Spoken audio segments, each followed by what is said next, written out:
come on One on One.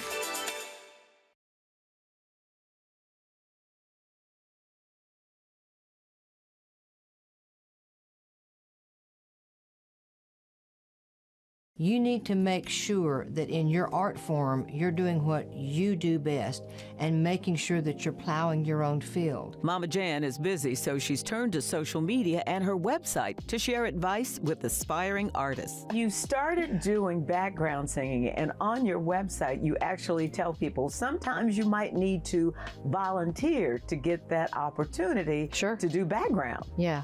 Background vocals, a lot of people take shots at people who sing background vocals as if they're not real artists. I would say to them 2 words, Kelly Price.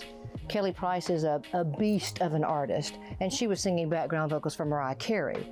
So if you're singing background vocals for somebody that's that good, you better be that good. I mean, Kelly was hitting the same notes and then some that Mariah maybe couldn't make at certain times. So your job is not just to sing background vocals and harmonize, it's also to cover that lead vocalist down. So a lot of your background vocalists are better singers. No diss to Mariah, I'm just saying a lot of your background vocals are better singers than your lead singers.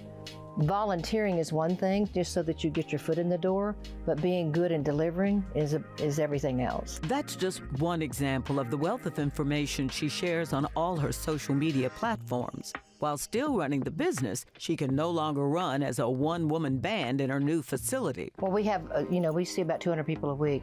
And let me just say that, all of this doesn't happen just through my hands. I have a great staff. I love my staff, and they work very hard to help prop me up. I've got a great production staff with Jesse Owen Aston and Mel Cannon, who does all of our visuals, my admin Jackson, all of my vocal coaches who have all been clients or schooled by us as well. So you're talking about a family of people who really work hard to work together for the greater good of our clientele. We get questions all the time from our clients coming in, so we really know what their needs are and what the next questions are going to be as far as what we need to do. So the Q&As, I shoot 52 episodes of those in one day. I change clothes about 6 or 7 times, so we have content for a whole year, and that's a good way to kind of chip away at social media. But we love doing that because it helps other people who can't get here or who can't maybe afford to come here from other countries or other states, etc., to be able to have good information. 4,000 subscribers to your YouTube channel. Yeah, well, we've got about 122,000 on Instagram, so we're keeping up with all of them. Mama's baby singing everywhere. Everywhere. Everywhere. Everywhere. Mama's baby singing everywhere. That's just a Southern thing, singing. That just became kind of the tagline. Mama's babies are singing everywhere. And I use that because people sometimes don't know all of the clients that come through here. And so when we see them on Instagram and TikTok and all that, we want to be able to say, hey, these are folks that have been through. These are mama's babies, and they are everywhere. And my purpose is to make people shine. Mm-hmm. Now, Billboard magazine described you as one of the top 100 women in the music industry.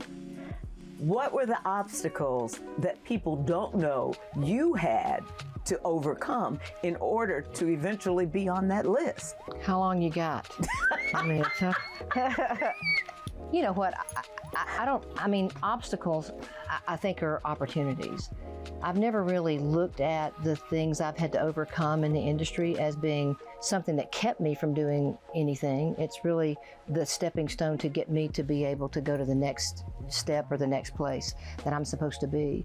It's been hard just because the industry's difficult, and you're reliant on a whole lot of other factors that's not just about your talent. I know that I'm talented, and coming to a place of being comfortable knowing my goodness in that is everything to me, but that alone does not make you successful. And people nowadays are seeking fame, and it's really about the art. It should be, money and fame are really a byproduct of you doing what you love. So I decided a long time ago to do what I love regardless of the obstacles, and use those as opportunities to do more.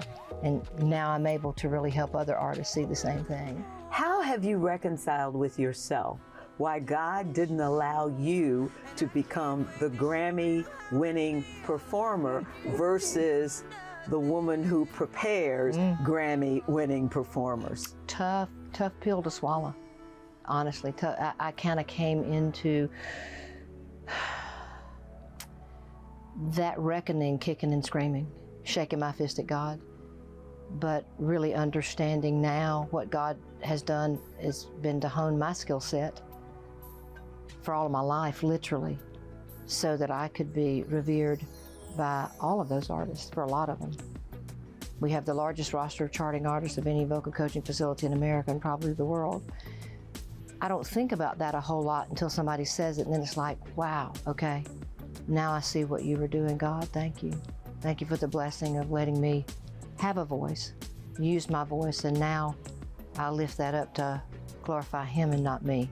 And that's really what I've learned.